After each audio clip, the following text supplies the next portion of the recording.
Out of 8 hands, 4 hearts, and 1 spirit came a vision. Women and children, safe and secure. A place of healing, a voice of hope. Lydia's house. It's so hard to believe 20 years have passed since 4 women heard a call to provide transitional housing to abused women and their children.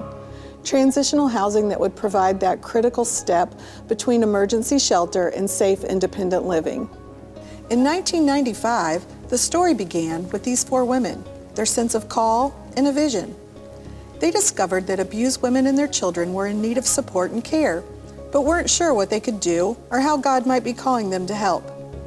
After talking with abuse survivors, domestic violence shelters, and answering calls on the domestic violence hotline, it became clear that these women and children needed more time than the 30 to 90 days they were given in the shelter to get back on their feet, as evidenced by the number of women and children who ended up returning to their abusers. It was clear that a program which could provide more time and a safe place to live would become a critical stepping stone these abused women and children would need to heal and grow and to start putting their lives back together. From these conversations, a mission and a ministry began to take shape, and Lydia's house was born.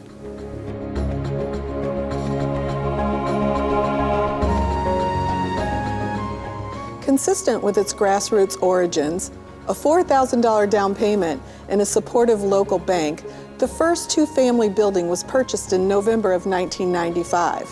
At the end of 1996, the second building was donated and brought the number of families served up to 4. By this time, the benefits of transitional long-term housing had begun to be seen.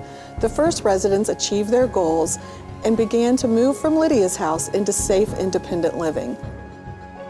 As the vision of Lydia's house continued to take shape and grow, the need for more transitional housing for women escaping violent homes also grew. In 1998, a capital campaign was initiated to help fill this need. Lydia's house sold the duplex that had been donated and purchased a larger apartment building that was opened in 1999. Lydia's house now began serving 12 women and 18 children.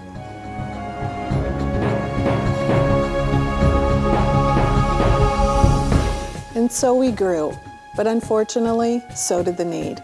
In 2003, Lydia's house tripled its capacity by purchasing a 25-unit apartment complex and learning center. Today, Lydia's house has the capability of serving 36 women and up to 70 children. We provide safe and confidentially located transitional housing for abused women and their children after leaving a domestic violence shelter. In addition to transitional housing, our program recognizes the need for advocacy, support services, and access to resources. We are thankful to say that 85% of the residents who complete the program go on to achieve safety, self-sufficiency, and sustainable independent living for themselves and their children. I was really broken when I came here. Kind of what you would call hopeless. What I want people to know is because of Lydia's house and what they provide for people like myself and other women, you gain a sense of dignity back and who you used to be. When I found out I was coming to Lydia's house, it was like hope, that I could finally do something about my life, my kids' life, that I actually had a second chance.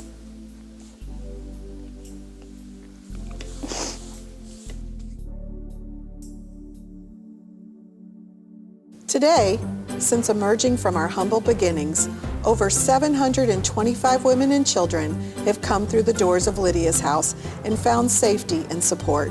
With your continued efforts, you have given these abused women and children a safe, new life. As we continue to look toward the future in living out our mission of being a place of healing and a voice of hope for abused women and their children, we graciously thank everyone who has given of their hearts and their valuable time to make this vision become the reality it is today. It is clear the need is great, and we need a place like Lydia's house in order to serve the many women and children who are victims of domestic violence. Tonight, we've come together to celebrate the rich history of Lydia's house and prepare for the future.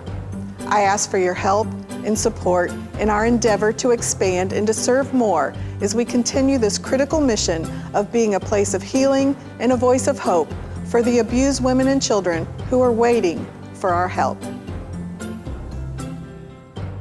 Now with many hands, compassionate hearts, and one spirit, the future is bright.